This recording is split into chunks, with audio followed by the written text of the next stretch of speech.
sector in the alternative space. At each point of the alternative space, there is a variant of one or another event. For ease of understanding, we will consider that the variation consists of a script and scenery.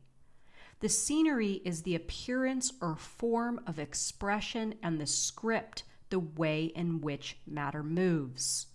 For convenience, we can divide the alternative space into sectors. Each has a script and a scenery.